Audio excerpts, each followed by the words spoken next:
पुरंदर आंतरराष्ट्रीय विमानतळ प्रकल्पासाठी अतिरिक्त 148 हेक्टर जमीन देण्यास स्थानिक शेतकरी तयार झालेत आणि आतापर्यंत 1254 हेक्टर क्षेत्राची मोजणी पूर्ण झाली आहे। मोजणी अहवाल पुढच्या आठवड्यामध्ये राज्य सरकारकडे पाठवल्यानंतर दरनिश्चिती आणि मोबदला प्रक्रिया सुरू होईल।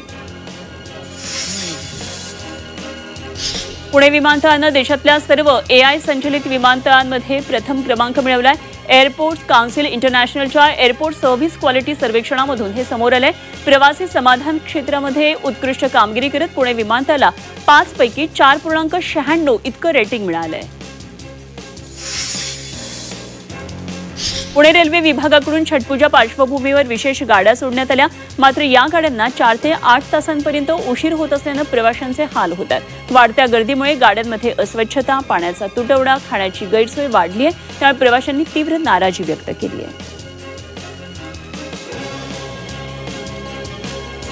पुण्याच्या भोर तालुक्यात बिबट्याच्या हल्ल्यात 3 शेळ्यांचा मृत्यू झाला। शेतात चरत असताना बिबट्यानं अचानक हल्ला केला। गेल्या काही दिवसांपासून पाळीव प्राण्यांवरील हल्ल्याचं प्रमाण वाढलं आणि तातडीनं बिबट्याचा बंदोबस्त करण्याची मागणी केली जाते। पुण्यातल्या म्हाडाच्या 4186 घरांची सोडत लांबणीवर पडली आहे। म्हाडाच्या पुणे मंडळाकडून पुण्यातल्या 20% सर्वसमावेशक योजना आणि 15% एकात्मिक योजनेतल्या घरांसाठी नोंदणी, अर्ज विक्री, स्वीकृती प्रक्रिया सुरू केली आहे आणि ही प्रक्रिया आता 21 नोव्हेंबरपर्यंत सुरू राहणार असल्यानं 11 डिसेंबरला सोडत काढली जाणार आहे। नाशिकच्या येवल्यामध्ये आगामी निवडणुकांच्या पार्श्वभूमीवर AIMIMचा कार्यकर्ता मेळावा पार पडला आणि MIMचे राज्याचे general secretary Sameer Ajit builder यांच्या उपस्थितीत हा मेळावा पार पडला। या बैठकीमध्ये पक्षाच्या नेत्यांनी येवला नगराध्यक्षपद नगरसेवक AIMचेच होतील असा निर्धार व्यक्त करत कार्यकर्त्यांनी सज्ज राहण्याचं आवाहन त्यांनी केलंय।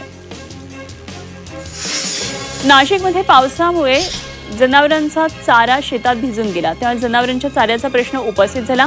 अतिवृष्टीमुळे हातातोंडाशी आलेली पिकं वाया गेली, शेतकरी आर्थिक संकटात सापडलाय। पशुधन कसं जगवावं असा प्रश्न शेतकऱ्यांना सतावू लागलाय।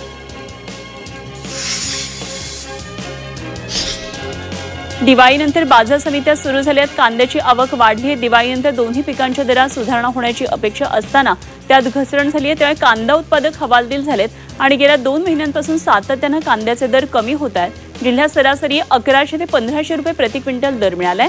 यावर्षी पावसामुळे लाल कांद्याचं नुकसान झाल्यानं उत्पादनात घट होण्याची दाट शक्यता आहे।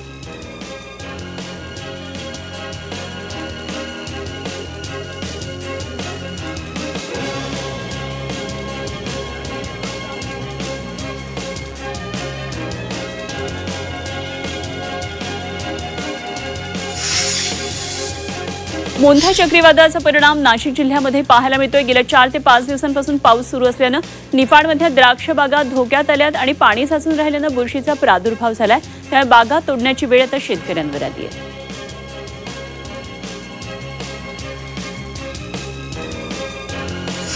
नाशिक ग्रामीण कार्यकारिणीमध्ये फेरबदल करण्यात आलेत। आगामी निवडणुकांच्या पार्श्वभूमीवर भाजपच्या वतीनं कार्यकारिणीत फेरबदल केले।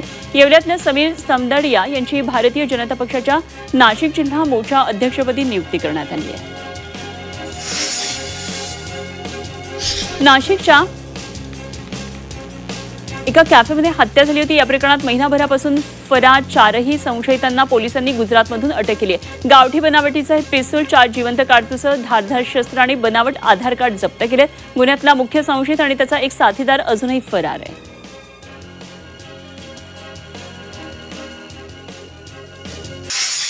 संभाजीनगरमध्ये दमदार पावसानं हजेरी लावली आहे। पावसाचा रेल्वेसह बस सेवेवर सुद्धा परिणाम झालाय। हवामान विभागाच्या अंदाजानुसार आज आणि उद्या शहरात पावसाची शक्यता आहे, तर 2 नोव्हेंबरपासून तापमानात 2 ते 3 अंशांनी घट होणार आहे। छत्रपती संभाजीनगर शहरातला पाणीपुरवठा अजूनही विस्कळीत आहे आणि काही ठिकाणी 8 दिवसांनंतर पाणी मिळतंय, काही ठिकाणी कमी दाबानं पाणीपुरवठा होतोय। सिडको, हडको, चिकलठाणा तसंच मुकुंदवाडी तसंच जुन्या शहरामध्ये पाणीपुरवठा पूर्णपणे विस्कळीत झालाय। मनपाच्या जलपुरवठा विभागाचे साखळी दुरुस्तीसाठी प्रयत्न सुरू असले तरी काम अजूनही अपूर्ण आहे।